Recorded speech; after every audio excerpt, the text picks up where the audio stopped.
Okay, so skimming and scanning. This is a little presentation about skimming and scanning, and I will be talking you through it. Skimming and scanning is an effective reading strategy that is used to preview a text and also to find specific information from a text. So it is not used when you're reading for comprehension. It's only used when you're trying to locate specific information, little bits and pieces, or trying to preview a text and get a sense of its general gist. Okay. So scanning, let's begin with scanning. Why do we scan? Scanning is a technique that you can use when you want to locate the specific information and very quickly. So for example, if you have to answer a question and you don't want to read the entire text to find one piece of information, you would scan the text or quickly read it only to find your answer and ignoring all the other information around it. So when you do this, that is scanning. You're looking through an entire text, but with something very specific in mind, and you're trying to locate that specific piece of information. So how to scan? How we scan is we move our eyes vertically up and down the page of a text. So up and down, also diagonally, so from corner to corner, and also while rapidly looking from side to side. So your eyes are moving all over this page. You are trying to make sure you see every single nook and cranny of the text because you want to find the specific piece of information. So you need to be looking at the entire text very quickly. So scanning vertically, diagonally, side to side, and you're keeping in mind while you're reading what the specific information is that you're looking for. So as you're scanning the page and moving your eyes all over the text, you need to have the specific information in your head so that you don't miss it. So if I was trying to find the name of someone, I would have that name blinking in my mind as I'm looking through the text so that when I do come across it, I recognize it and I can stop scanning. So in the same sense, you have to anticipate in what form the answer will be in. So is it going to be in the form of a word? Is it going to be another type of clue, like a name, a fact, a term, a number, a date? You have to know and anticipate what you're looking for in order to help you find the answer efficiently. So here's just a little image of how to scan. So the arrows are pointing vertically, diagonally, and there's not an arrow here to show you how your eyes should be moving, but as I mentioned, your eyes should be bouncing from side to side, left to right, like the same way you would read from left to right. Okay, so how to scan, this is continued. Use certain features of the text to help you determine where the information might be.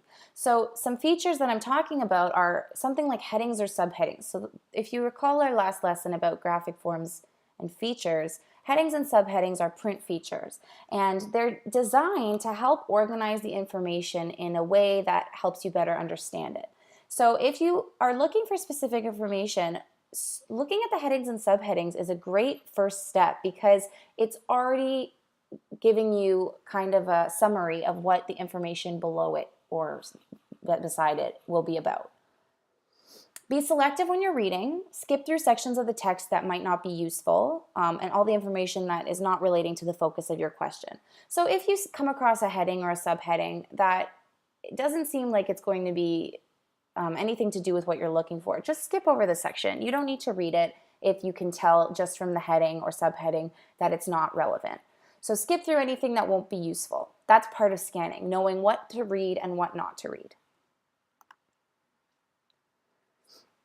Okay, let's move on to skimming. So skimming is a little bit different, and the reason we skim is when we want to get the overall meaning of the information presented on a page, in a section, a chapter of a text, or in a graphic that we're looking at.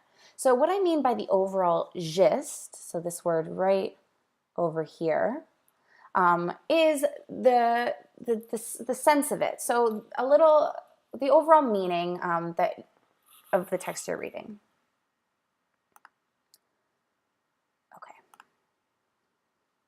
So how to skim.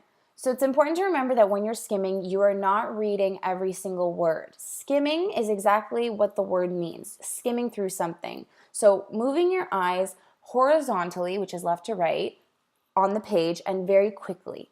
So you're not looking up and down vertically and diagonally like you are with scanning, because you're not looking for a single word or a single number or a single piece of information. You need to actually take in most of the words, or at least the important ones, as you're skimming to get the sense of the page or the text. So read all the titles, read the subheadings and headings, read all the captions, those little pieces of information. All the pictures, make connections between the captions, the pictures, the headings, the subheadings.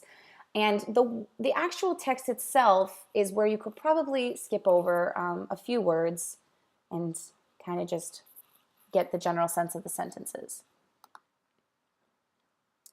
So here's a representation of how to skim. So left to right, side to side, the arrows are showing you what you should be doing with your eyes and with your head as you're reading.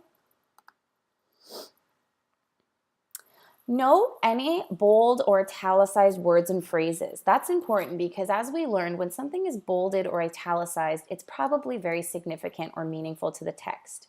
So note anything that is bold or italicized, because that might help you to get a general sense, and it might reduce the amount of skimming you need to do. Read the legend. So if you see a legend, read it. It will be important and very useful.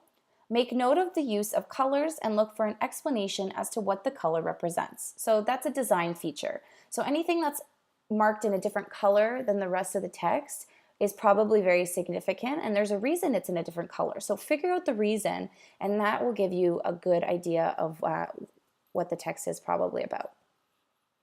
For graphs or charts, you need to notice all the information presented on the sides, along the top, or the bottom. So labels on the graph, the title of the graph, what you're looking at, what the values are on both axes. Okay, we're going to skip over the interactive activity. And this is what you will be answering in your learning journal. So you can look at it now to kind of prepare yourself for the learning journal, or you can just end this video, move on to the consolidation. If you are still unclear about skimming and scanning, please rewatch this video and pause after each section. If you need to rewatch it, do it again and again until you're understanding. If you need to, you can also take a text that you have at home and practice the movements. For skimming, practice moving your eyes quickly from side to side. For scanning, practice moving your eyes all over the page, looking for a keyword or phrase or number. And skimming and scanning is a strategy that will be very, very useful to you, not only in this course, but in the real world as well. So it's important that you understand how to do it properly and why we do it at all. Okay, thanks guys, and I'll see you for the next lesson.